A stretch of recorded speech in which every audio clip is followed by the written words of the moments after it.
Salut la compagnie, c'est Jules Melon et aujourd'hui dans la Ciné Critique, je suis dans la Melon 1000 à la sortie du cinéma pour vous parler d'une nouveauté française sortie ce mercredi en salle. Non pas le nouveau Kiyoshi Kurosawa fait chez nous, hein, ça c'était l'objet de mon podcast matinal, mais bel et bien de la première réalisation d'un Espagnol sur nos terres, donc Carlos Abascal Peiro, qui était lui-même journaliste politique avant donc de passer derrière la caméra et aussi à l'écriture du scénario pour ce Fils d'eux. Comédie politique, donc, le monsieur s'y connaît, où par exemple la France se cherche un nouveau Premier ministre. Tiens, c'est ce qui va bientôt se passer, hein, la semaine prochaine, enfin dans quelques jours. Alors ici c'est suite à des élections présidentielles, hein. C'est plus, on va dire, terre à terre sur le papier, et on retrouve au casting parmi les têtes connues François Cluzet qui joue peut-être le futur Premier ministre, on ne sait pas, Karine Viard qui elle aussi peut-être dans le jeu ou tire les ficelles, comme Alex Lutz, et oui, qui va sortir son nouveau long métrage à la réalisation, je crois, la semaine prochaine, et ici il est acteur. On reconnaîtra aussi Olivier Broche, ou encore Guylaine Londez au début, Émilie Gavois à Cannes aussi, qui a un rôle assez important, mais le focus est aussi sur deux jeunes qu'on connaît peu.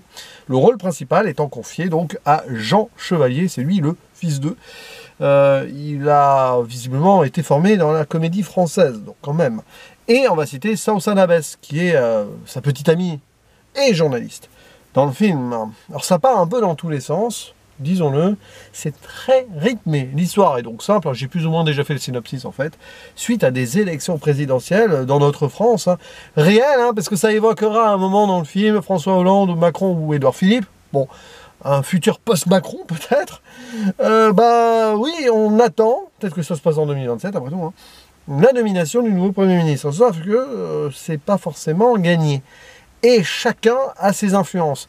On sent que le nouveau président est, on va dire, d'une sorte de centre ou gauche molle. Qui est-ce? Mais du coup, que ce soit l'aile gauche ou l'aile droite du parti ou de la coalition, c'est pas trop. Chacun veut placer ses pions, son champion. Vous avez Karine Viard, qui est un petit peu la droite de la gauche. Et, je simplifie, hein, Alex Lutz, qui lui est plutôt la droite d'une gauche qui n'a pas l'air d'être une gauche pour lui, hein, mais bon.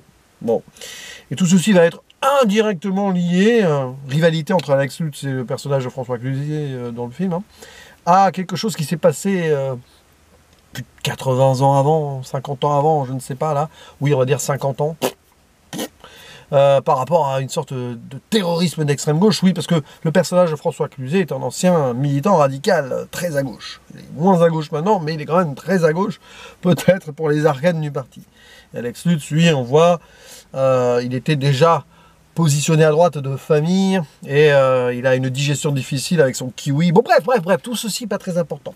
L'idée, c'est qu'à un moment, le président aurait choisi le personnage gauchiste de François Cluzet. On y croit pas, hein, comme vous voulez. Et on demande à son fils Nino d'aller convaincre le père, sauf que le fils et le père ne se parlent plus depuis X années. Et en parallèle, Nino, il est assistant parlementaire d'une députée qui voit sa carrière brisée. Bah, c'était elle d'ailleurs, la nouvelle première ministre assurée, sauf que gros problème, hein, elle trompe son mari décide de péter un plomb et de lui casser sa carrière politique. Ça c'est l'introduction qui est déjà très échevelée, après ça part encore plus loin. Nino va donc essayer de reconnecter avec le père, tout en restant peut-être avec sa petite amie journaliste. Chacun va y aller de son ambition, de son erreur, de sa maladresse, et et être victime ou non de certaines manipulations, chantage d'un camp ou de l'autre. C'est un peu le bazar là, etc. Avec une ancienne flic qui devient chauffeur et qui va foutre le bazar. Et puis on part à Bruxelles, parce que c'est là-bas que ça se passe, il y a une COP et tout, c'est là-bas que le président va peut-être annoncer son Premier ministre. Et autour de cette idée de réflexion sur l'écologie ou pas, parce que le film reste en surface là-dessus, tout est traité en surface, et c'est d'ailleurs l'idée de la satire proposée là, comédie politique, qui montre que ces gens-là sont déconnectés du réel et ne pensent qu'à leur poste, qu'à leur, voilà, leur envie d'avoir quelque chose, ou de garder leur quelque chose. C'est pour ça que le film il va très vite, hein, là-dessus. C'est une réalisation intéressante. d'ailleurs. C'est très rythmé, ça tourne souvent autour des personnages, ça virevolte, c'est ma foi plutôt fluide malgré tout. Par contre, c'est fatigant, hein, c'est un film qui booste pas mal. Je l'avoue, voir ceci en fin de semaine, après donc les premiers moments bien chargés d'une rentrée tout aussi spectaculaire que ce que nous propose le film là, c'était peut-être pas le meilleur timing. Cependant, j'ai quand même apprécié certaines choses. Évidemment, j'aurais préféré que ça soit un peu moins inconséquent, que ça aille plus en surface. Ici, ça tape un peu sur tout le monde. Bon, ça tape sur la politique, au sens large. Les Français, derrière, hein, n'y sont pas représentés. C'est pas ce qui intéresse, là. C'est de montrer que, justement, dans l'envers du décor, ça donne pas forcément envie d'y croire en tout ça.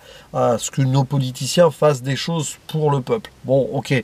Mais bon, il y a ce personnage de Nino, là, qui est censé être sympatoche. Mais quand même, lui-même, hein, il a ses petits travers. Sa relation avec le père, il y a des scènes intéressantes. Sa relation avec sa petite amie, ok aussi. Voilà. Mais chacun a quand même envie de gravir les échelons à sa manière. C'est un film d'opportunistes, de tous, hein, tous, finalement, là-dedans, ou de gens qui cherchent leur place et qui sont prêts à beaucoup de choses pour cela. Mais la place de l'humain, là, elle se laisse un petit peu désirer, il faut l'avouer. Quand bien même, donc, il y a des moments où, quand même, ça reconnecte, que ce soit père-fils ou petit ami et tout, même si c'est très compliqué. C'est compliqué de A à quasi Z, hein, on va dire, forcément, sinon il n'y a pas de film qui dure, voilà, quand même, 1h45, hein. Peut-être une vingtaine de minutes de trop là-dessus, mais j'ai envie de dire que pour une comédie française comme ceci, c'est plutôt intéressant dans le sens où ça sort de l'ordinaire. C'est bien écrit, ça ose, c'est très loin de certains poncifs idiots de ce qu'on peut avoir depuis plusieurs années, voilà, hein. Je ne vais pas citer ici de film, d'ailleurs, ce genre de film que je ne vois plus, donc j'ai, on va dire, beau dire ce que je veux, je ne les vois plus, ces films, mais à un moment, hein, j'en ai vu assez. Donc, au moins, il y a quelque chose qui donne du peps. Certes, du coup, ça part, voilà, oui, on voit que c'est d'ailleurs pas un réalisateur français aussi, dans l'idée, dans le rythme. Il y a un petit côté latin, je ne sais pas trop comment l'expliciter, même si parfois on va plutôt évoquer le jazz ou Julio Iglesias. Du coup, Julio Iglesias, c'est latin. Une chanson là qui part donc sur la rencontre aux toilettes entre les deux petits tourtereaux là, et qui va avoir son écho jusqu'au bout. Oui, des fois il y a des flashbacks, alors ça ouvre là-dessus, hein. Comme je le disais plus ou moins dans un synopsis qui est très échevelé, ce qui se passe dans la fin des années 70, un mouvement radical d'extrême gauche dont fait partie Lionel Perrin. Après, bah, il a grandi, mais du coup la rancœur elle est là, de par le fils de ce gars qui devient maintenant peut-être futur ministre de la Défense, hein, joué par Alex Lutz. Bon, tout ceci part de cette rivalité-là. Le président autour, c'est lui qui choisit, c'est lui qui nomme. Mais s'il y a des scandales potentiels, qu'ils soient préfabriqués ou trouvés, ça ne va pas le faire. Donc c'est très difficile pour la France d'avoir un Premier ministre, hein. Oh là là. Mais voilà, donc évidemment, après il y a des scènes, hein. C'est vrai que ça va un peu dans l'action de temps en temps. On voit que c'est écrit façon... ouais, comme je disais latine, il y a aussi peut-être des références à certains films italiens d'antan. Quelque chose comme ça, je l'ai ressenti ainsi. Le tempo est intéressant. Voilà. Après, ça va pas être mémorable parce que ça manque de fond dans un film qui pourtant traite d'histoires de fond potentiellement réalistes, avec évidemment le décorum un peu foufou du film dans l'envers du décor où on peut se permettre d'imaginer des choses de n'importe quoi. Hein, entre le kiwi et la fondue, des fois, il n'y a qu'un pas. Je reste vague là-dessus, vous verrez ce que vous voulez si vous n'avez pas vu le film, si ceux qui ont vu le film comprennent. Et puis oui, alors, ouais, l'idée de l'ambition qui va très très très loin. Le personnage de Karine Viard, par exemple, c'est survolé, c'est juste... oui, c'est pas très intéressant. La potentielle première ministre, là, j'ai même pas le nom de l'actrice sous les yeux. Oui, avec tous ces gens autour, c'est pas non plus... Voilà, c'est presque gaguesque. Ce film tourne en dérision le monde politique. D'accord. Ce qui va essayer d'être intéressant ici, donc nous, pour spectateurs, c'est de raccorder un petit peu les choses entre le père et le fils, et de voir du coup si le père, qui semble être sorti de là, même s'il est toujours sénateur, va avoir le démon d'avoir envie d'y revenir, poussé par cette rumeur de nomination, mais est-ce qu'il va pour autant à nouveau sacrifier ce lien avec son fils qu'il n'a plus?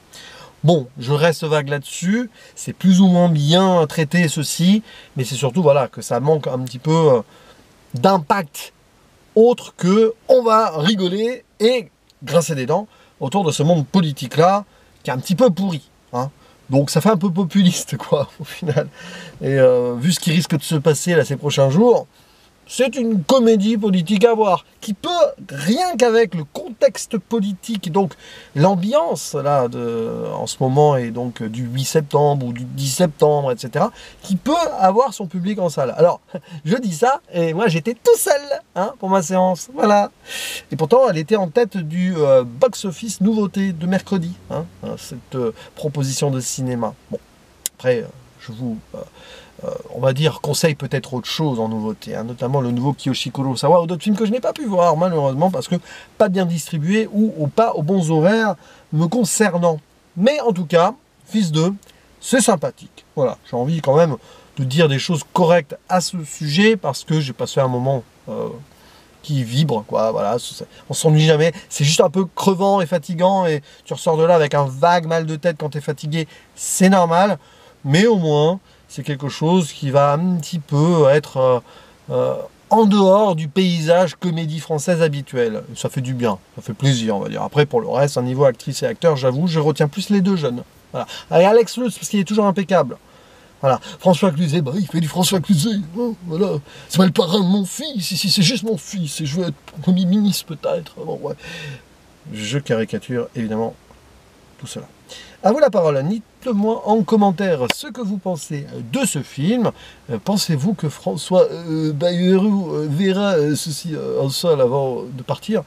Vous pourrez du coup vous exprimer, voilà, comme ça vous avez deux imitations pour le prix d'une dans cette conclusion, d'une vidéo qui ne restera pas dans les annales à l'image de ce film. Mais je vous attends quand même pour débattre à son sujet. À la prochaine, ciao!